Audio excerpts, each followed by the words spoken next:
আরেকটি গণঅভ্যুত্থান ঘটানো হবে বা আরেকটি গণঅভ্যুত্থান অনিবার্য হয়ে পড়েছে। আমরা আমাদের বিষয়গুলো রাজপথে নিষ্পত্তি করব। এই সরকার কয়দিন থাকবে? আওয়ামী লীগ তো পালিয়ে ভারতে যেতে পেরেছে, আপনারা পালাবেন কোথায়? আপনাদের তো পালানোর জায়গা নেই। অথবা যে লন্ডন থেকে এসেছেন সেই লন্ডনে আবার আপনাকে চলে যেতে হবে। ব্যাগেজ এগুলো সব গুছিয়ে রাখুন। এই যে নতুন একটি সরকার এলো, আজকের এই ভিডিও যখন করছি তখন সবে মাত্র 70 দিন হয়েছে, 2 মাস 10 দিন। তো এই অল্প সময়ের মধ্যে কারা এই কথাগুলো বলছে প্রকাশ্যে, রাজপথে এবং অন্যান্য জায়গাতে? এই সরকারের পরিচয় কি? এটা কি বিএনপি সরকার, নাকি বিএনপির যে একটা জোট আছে সেই জোটের সরকার? এখানে কি বিএনপি ছাড়া অন্য কোনো দলের নাম আপনারা বলতে পারেন যেটাকে ইতিপূর্বে যেমন দেখা গেল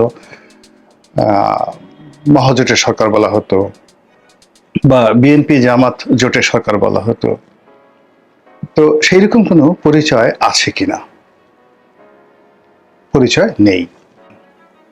তো এই যে একটা হ্যাফহ্যাজার্ড অবস্থা চলছে, এরই মধ্যে আবার সেই মার্কিন ডিপ স্টেট, আবার ডক্টর ইউনূসের কথা, আবার সেই গণ অভ্যুত্থানের কথা, আবার আরেকটি বিপ্লবের কথা, আবার নতুন বস্ত্রমন্ত্রের কথা, আবার এনসিপির তর্জন গর্জন, সব মিলিয়ে আমাদের যে রাজনীতির আকাশটা পরিষ্কার নয়।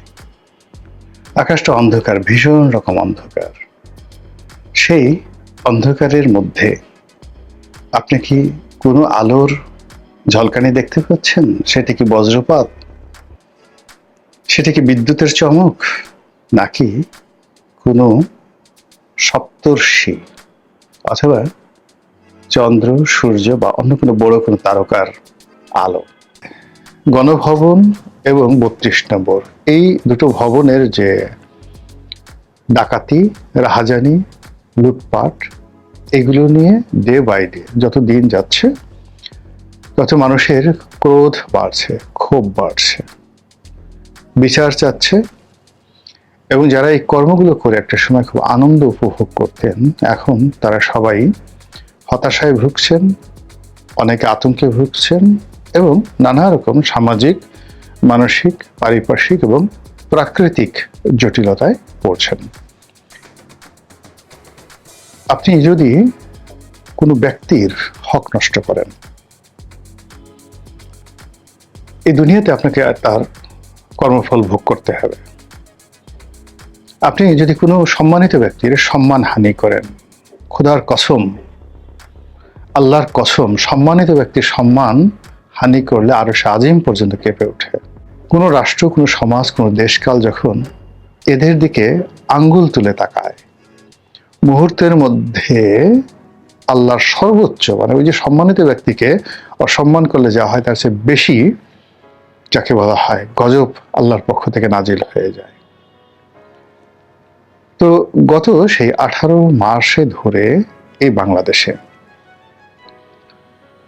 রাজনৈতিক ব্যক্তিত্ব, অরাজনৈতিক ব্যক্তিত্ব, শিক্ষাবিদ, ধর্মীয় ব্যক্তিত্ব, সমাজের ময় মুরব্বী, ধনী ব্যক্তি থেকে শুরু করে এই সমাজের মধ্যে যারা একটা বন্ধন তৈরি করে রেখেছিলেন, মব তৈরি করে সবগুলো তছনছ করে দেওয়া হয়েছে।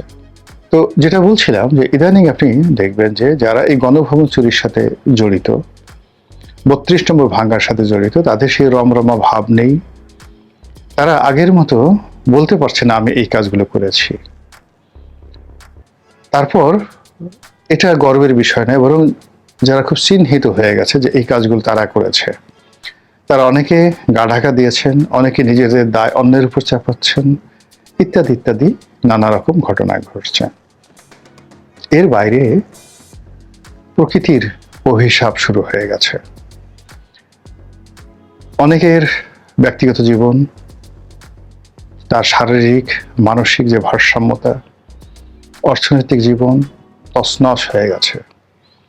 অনেকে জীবন মৃত্যুর সন্ধিক্ষণে আছেন, অনেকের জীবন নিয়ে টানাটানি শুরু হয়ে গেছে, অনেকের ঘর ভেঙে গেছে, অনেকে ক্ষমতাচ্যুত হয়েছেন, আর অনেকে ক্ষমতায় থাকার পরেও সারাক্ষণ মৃত্যু ভয়ে থর থর থর থর করে কাঁপছেন।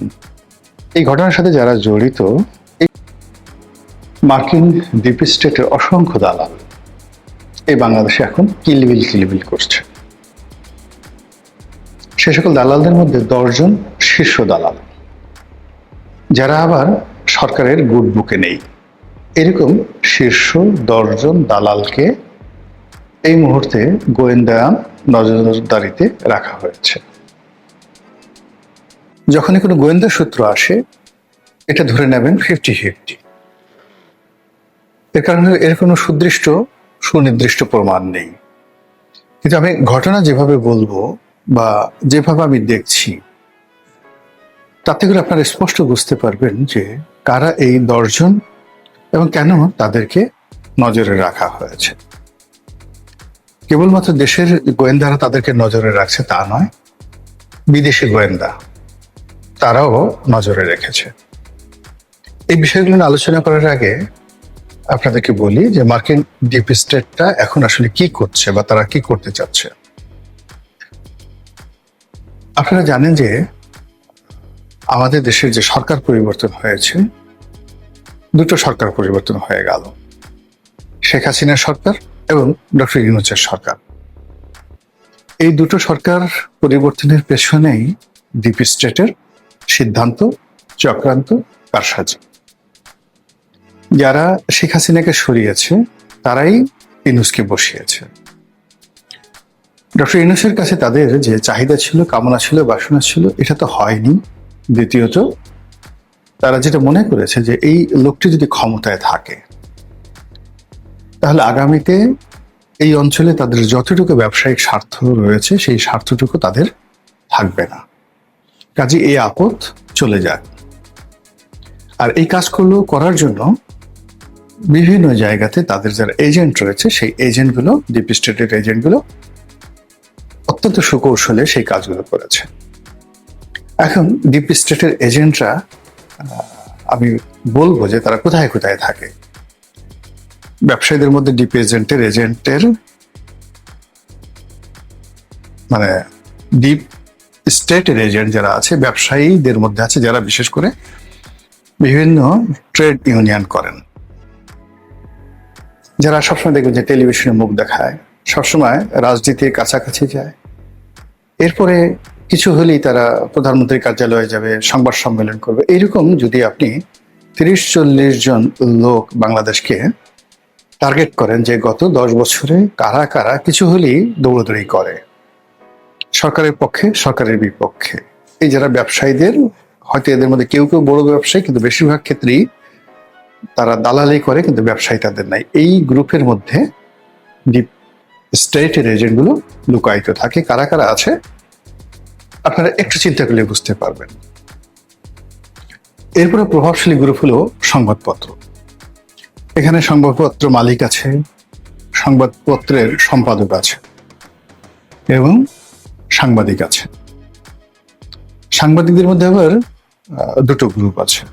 একটা হলো খুব আতেল প্রকৃতির সাংবাদিক, মনে হয় যেন ভাজা মাছটা উল্টে খেতে জানে না, স্বর্গ থেকে এই মাত্র নেমেছে, দুনিয়ার কোনো কিছু বোঝে না, অতিভক্তি আর অতি সৎ। এদের মধ্যে ডিপ স্টেটের এজেন্ট আছে। আর একটা গ্রুপ আছে সারাক্ষণ প্রেস ক্লাবে বসে থাকে, প্রেস ক্লাব কেন্দ্রিক রাজনীতি করে, চাঁদাবাজি করে, দলবাজি করে, দালালি করে এবং একজন আরেকজনের বিরুদ্ধে নাচে, এরপর মদ খায়, জুয়া খেলে, আর বিভিন্ন ব্যবসায়ী, আমলা কামলা এদের সাথে সম্পর্ক করে ওই বড় বড় রাজধানীর যে ঢাকা ক্লাব, গুলশান ক্লাব, এখানে গিয়ে মাঝে মধ্যে বা রাষ্ট্রদূতদের সাথে সম্পর্ক করে সেখানে গিয়ে একটু জাস্ট মদ খাওয়ার জন্য এই কিছু লোক আছে। কারা আছে যারা এই লাইনে সংবাদপত্র জগতে আছেন, তারা 1 মিনিটের নাম বলে দিতে পারেন। এদের মধ্যে আছে হয়তো একজন, হয়তো দুজন, হয়তো তিনজন এই ডিপ স্টেটের এজেন্ট। এরপর রাজনীতিবিদদের মধ্যে আছেন, সচিবালয়ে আছে, প্রশাসনের অন্যান্য সব জায়গাতে আছে। তো এই এজেন্টগুলো এরকম ভাবে তারা নিয়োগ করে যে কেউ কাউকে চেনে না। মানে ধরুন সচিবালয়ের এজেন্টের নাম মদন ব্যাপারী বা গদা শাহ। গদা শাহ জানে না যে ব্যবসায়ীদের মধ্যে যে ভঙ্গু শাহ আছে এজেন্ট, ভঙ্গু শাহর কোড নম্বর কত, এটা জানেন। কিন্তু তারা যার যার অবস্থানে থেকে তারা যে কৃতদাসের মতো যে কাজগুলো করে সেই কাজগুলো তারা চালিয়ে যায়। তো এইভাবে যে সেক্টরগুলো আমাদের এখানে বাংলাদেশের রাজনীতি, অর্থনীতি, ট্রেড ইউনিয়ন, পলিটিক্স থেকে শুরু করে ইনফ্লুয়েন্সার যারা ইনফ্লুয়েন্স করতে পারে, তাদের মধ্যে এই ডিপ স্টেটের এজেন্ট তারা নিয়োগ দেয়। নিয়োগ দেওয়ার ক্ষেত্রে তারা 3 থেকে 4 থেকে 5টি ক্যাটাগরি দেখে। প্রথমত এই লোকটি মদ পান করে কিনা, তাদের 1 নম্বর অভ্যাস হলো তারা মদ পান করবে। 2 নম্বর হলো যে এই লোকগুলো বিকৃত যৌনাচারে আসক্ত কিনা, একাধিক পরকীয়া, অনেকের সমকামিতার অভ্যাস আছে, অনেকে সেই যে যাকে বলা হয় পতিতালয়ে গমন করা থেকে শুরু করে মানে বিকৃত যৌনাচার কোনো মানে এই যেমন হুজুরদেরকে আমরা বলি 4টা 5টা বিয়ে করে, এটাকে আপনি বিকৃত বলতে পারবেন না, এটা এক ধরনের যাকে বলা হয় তার কাছে। কিন্তু বিকৃত বলতে হলো কি যে সেখানে গরু, ছাগল, ভেড়া থেকে শুরু করে মানুষ, বুয়া মোয়া, ছেলে মেয়ে কোনো কিছু বাদ যায় না, যেখানে ঢোকানো যায় সেখানে তারা ঢুকে পড়বে। এই যে তাদের যে যৌনতা, এটা হলো তাদের 2 নম্বর যাকে বলে ক্যাটাগরি। 3 নম্বর হলো এই লোকটি বিবেকহীন এবং এই লোকটি যাকে বলা হয় বুদ্ধিহীন, ব্যক্তিত্বহীন কিনা। বুদ্ধিহীন, বিবেকহীন, ব্যক্তিত্বহীন থাকতে হবে এবং লোভী কিনা। লোভের জিহ্বা তাকে সামনে মানে প্রতিটা মুহূর্তে তাকে মানে লোভের জিহ্বাটা এমন ভাবে বের করে রাখে, একটা কুকুর যেভাবে সারাক্ষণ তার জিহ্বা বের করে রাখে, ওই লোকগুলো এইভাবে লোভী কিনা। এরপরে যে জিনিসটা দেখে যে এই মানুষটি অভিনয় করতে পারে কিনা, অর্থাৎ নিজের দুর্বলতা, অক্ষমতা, গোপনতা এগুলো গোপন করে সে অনায়াসে সে ধর্মালয়ে চলে যেতে পারে, অনায়াসে কবিদের আসরে চলে যেতে পারে, অনায়াসে ভালো ভালো জায়গাতে যেতে পারে। এই ক্যাটাগরিগুলো যখন তারা মিলে যায়, ওদেরকে আসলে তারা রিক্রুট করে এই সমাজে। খুব দেখবেন যে খুব দেখাচ্ছে, আজ বউয়ের সাথে এই ছবি, কাল হুজুরের সাথে এই ছবি, পরশুদিন মক্কা শরীফ যাচ্ছে, তারপরের দিন প্রধানমন্ত্রীর সাথে তার দেখা, তারপরের দিন মার্কিন রাষ্ট্রদূতের সাথে দেখা, তারপরের দিন ইউরোপীয় রাষ্ট্রদূতের সাথে দেখা, এই কাজগুলো করছে। কিন্তু একটু খোঁজ দিলে পিছনে গিয়ে দেখবেন যে আগের যে অভ্যাসগুলো বললাম, প্রত্যেকটা অভ্যাস তাদের এই জীবনে মানে যাকে বলা হয় মানে জীবনের একটা অলংকার হয়ে গেছে।